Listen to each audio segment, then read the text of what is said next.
Welcome back, everybody, to another video brought to you by your one and only literary Pharaoh. I am making this video just to give you guys, just to get you guys' opinion on what you think about the NBA draft yesterday. I was about to say NFL draft, but I meant to say NBA draft. What do you guys think about the NBA draft? I think that this draft, to me, had more talent than the last draft, I believe. I also see a huge shift going on in the NBA. And it may not be that huge of a shift, but I think that whenever it's a copycat league, whenever teams win, whenever a team wins a championship, whenever a particular team wins a championship, it tends to be a trend that tends to move toward that alignment or toward that trajectory where teams start to kind of pattern their blueprint around a particular team that wins a championship. We knew from the beginning when Curry and the Golden State Warriors were winning championships and hoisting up a bunch of threes, people started to kind of follow that trend. But believe it or not, behind the threes that were being shot by Golden State back in their heyday, if you look at their statistics, they didn't really shoot. They shot the three, but I think teams went overboard with it, where teams like Boston and other NBA teams, and Boston is the only team that comes to mind right now, but where other NBA teams made it their focal point to hoist up threes nonstop, as if that's the end all be all to your team's success. Behind the 3-pointers that were being shot by Golden State in the past came a lot of ball movement, backdoor cutting. Their offense was complemented greatly by their defense. You had Klay Thompson in his prime, who was a good defender, good to great defender. You had Draymond Green, who was a great defender. You had athleticism. You had length.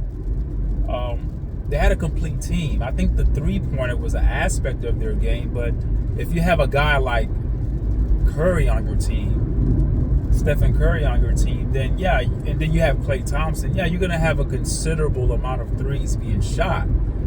But I don't think that they took the league by storm by making it a focal point to just hoist up threes. I don't think the team was built on analytics. I believe that the talent of the team drove the concept of the team. So it's sort of like a coach who takes over a team, right?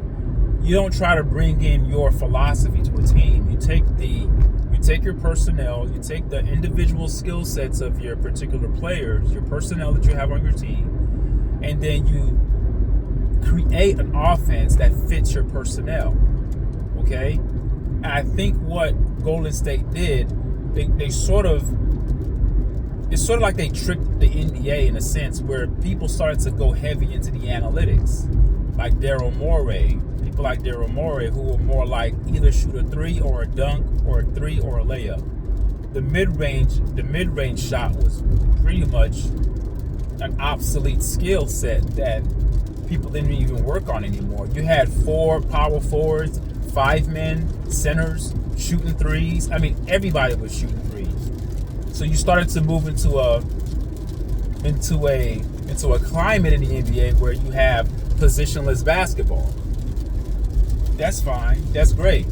But I think that Golden State started that, but I don't think they started it because they were trying to change the dynamic of traditional NBA basketball. I think that the personnel that they had on their team, and with the mind of Steve Kerr, believing in ball movement and player movement, and then you have the greatest shooter on the world on your team, is going to space out the floor inevitably, and then you're going to have driving lanes, passing lanes, backdoor cutting lanes.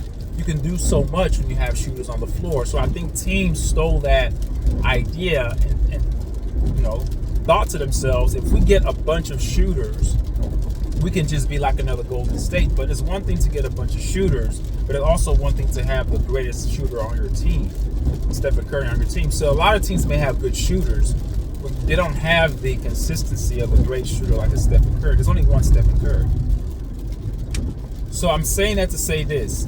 There's a shift going on in the NBA now. Now that Oklahoma City Thunder has won a championship, remember, the reason why I'm bringing up the Golden State Warriors is because I think what they accomplished back then, all right, in their dynasty era, win those championships, even before KD came.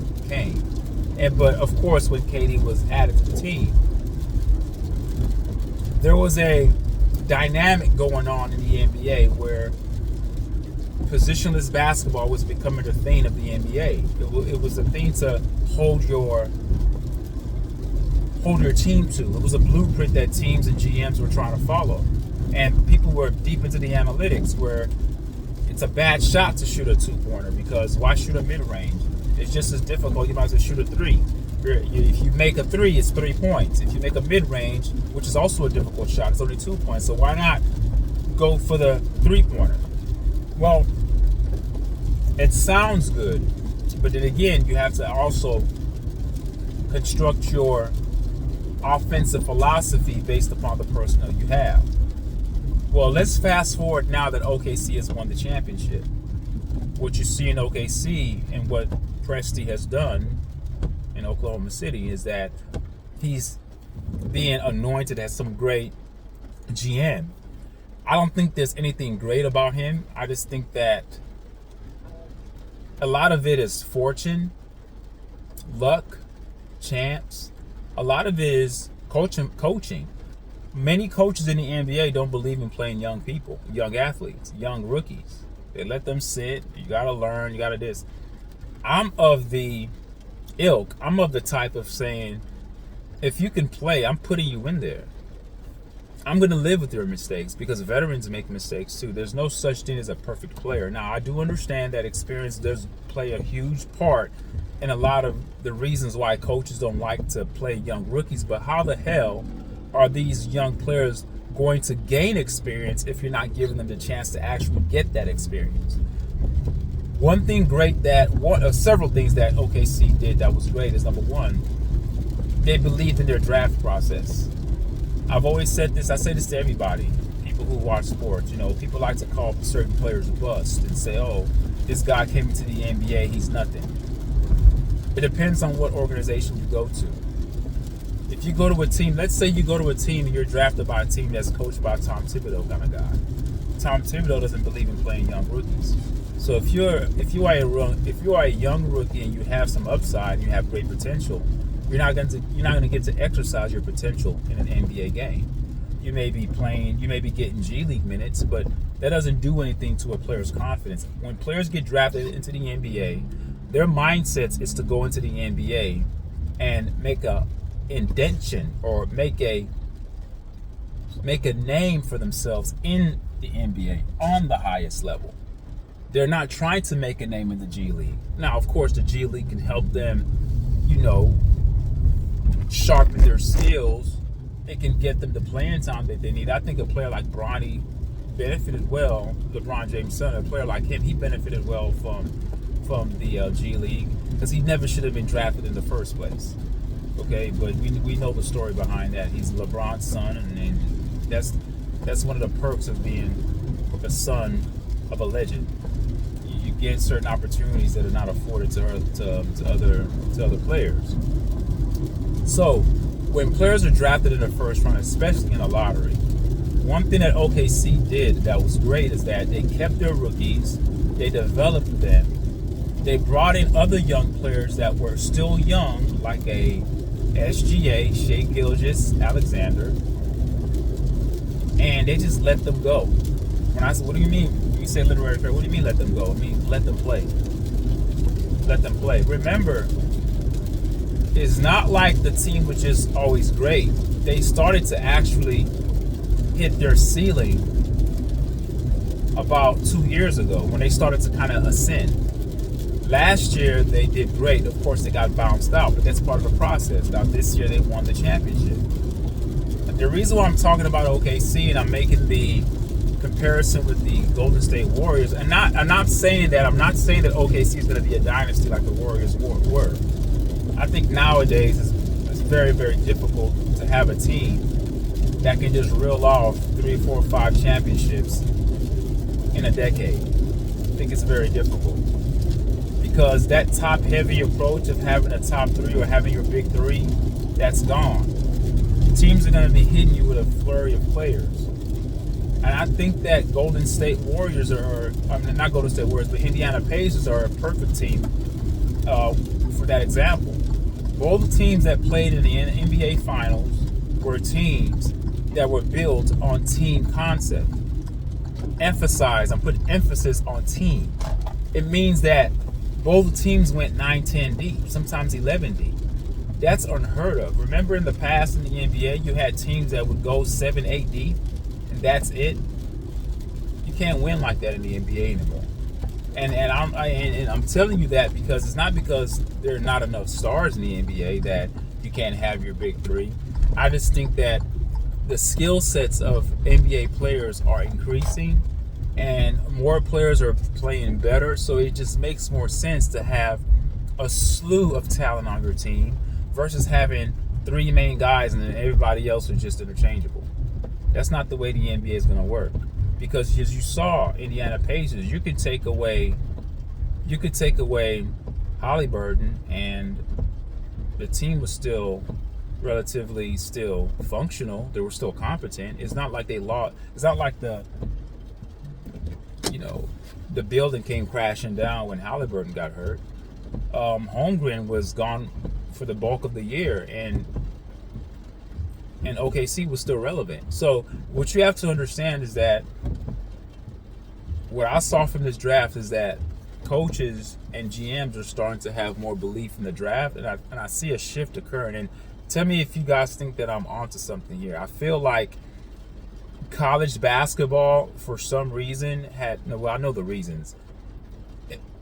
College basketball was dead for a very long time, but I think now with this youth movement that's going on in the NBA right now, because now people are not saying that you got to have a wildly veteran team to win an NBA championship. No, you can win a championship with a very young team, because speed, athletic, it's a young man's game. These young players could twist an ankle and be back the same day.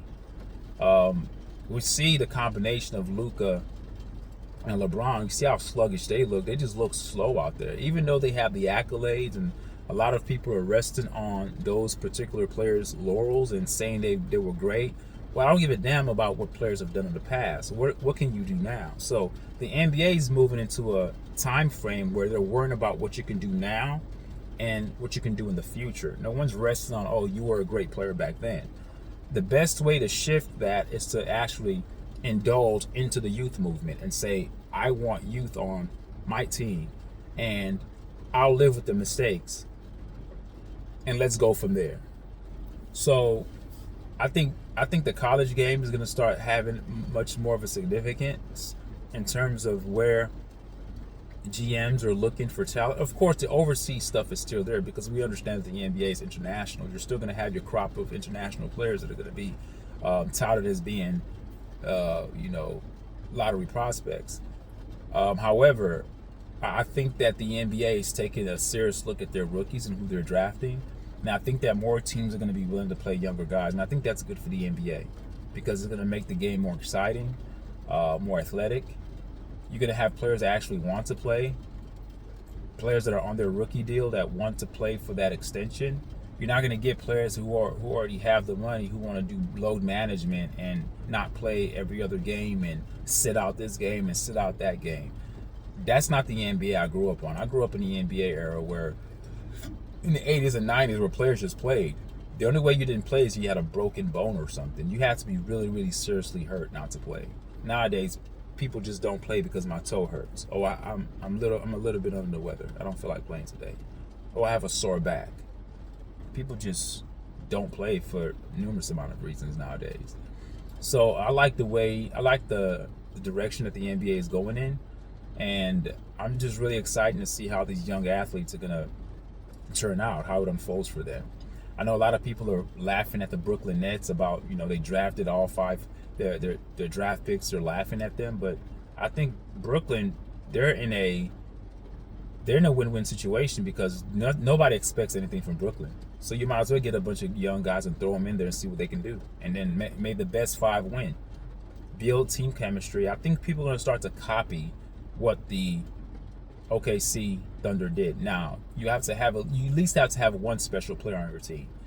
You know, I like what Cade Cunningham is in Detroit. People are sleeping on Detroit, but I like the way they ended their season last year. Even though they lost to New York, I like how Cade Cunningham is developing. I like that young core around him. I think that's good. So just look out. These young teams are coming up. I like Orlando.